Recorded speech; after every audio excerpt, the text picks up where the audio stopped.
I was working as a bouncer at this bar called the Snake Pit in Los Angeles on Melrose Avenue. I worked outside the door, watching people, making sure there wasn't any trouble, and checking people's IDs.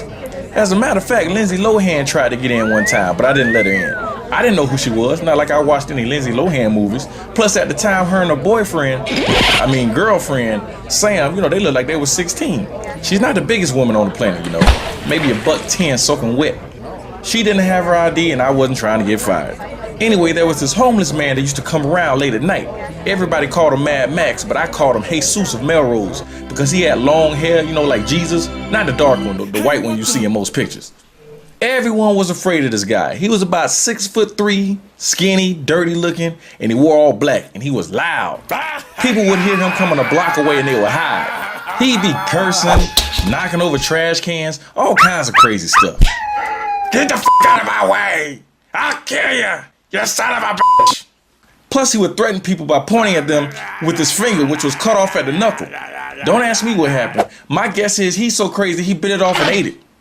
Rumor has it he was standing on the corner of Melrose next to some huge bodybuilder. They were waiting on the light to change so they could cross the street in the crosswalk. When the light changed, instead of walking across the street, Jesus turned to the bodybuilder and punched him in his face, knocking him out. So one particular night, he's walking toward the bar and everybody rushes in. But I have to stay outside because it's my job. Jesus sits down on a bench about 10 feet away from me. He starts twitching, making all kinds of loud noises. Now, I'm watching him and I'm thinking, oh, shit. I hope I don't have to put my foot in Jesus's anus tonight. Just then, the police pull someone over and they end up right in front of me and Jesus. One officer walks over and starts talking to the person they pulled over, and the other one is just standing there at the police car's backup. After about a minute of watching the cops, I realized how quiet it was. So I look over at Jesus, and he's sitting straight up with his hands folded in his lap, like he's some kind of stiff executive. I'm thinking, no, this dude isn't trying to sit here and act all normal. The backup gave him a quick glance, but Jesus looked relatively normal to him. He still looked dirty and homeless, but he was acting fine.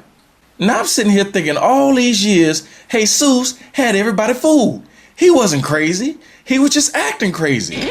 Wrong, wrong.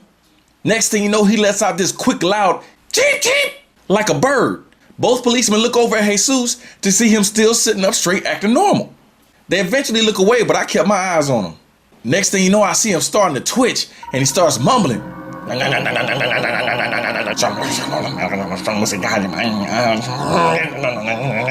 The twitching starts getting worse and the mumbling starts getting louder, and I realized that Jesus really is crazy. He was really trying to contain his craziness, but it was too strong. The craziness needed to come out. And the next thing you know, Jesus starts standing up screaming at the police. The cops draw their guns. Jesus points his nub at them and he yells, "Green sandwiches are coming!" And he took off running down the street. One of the cops looks over at me and says, "That fool is crazy." I learned a very important lesson that night, folks. If someone acts crazy, chances are they probably are crazy. Good times. Good times.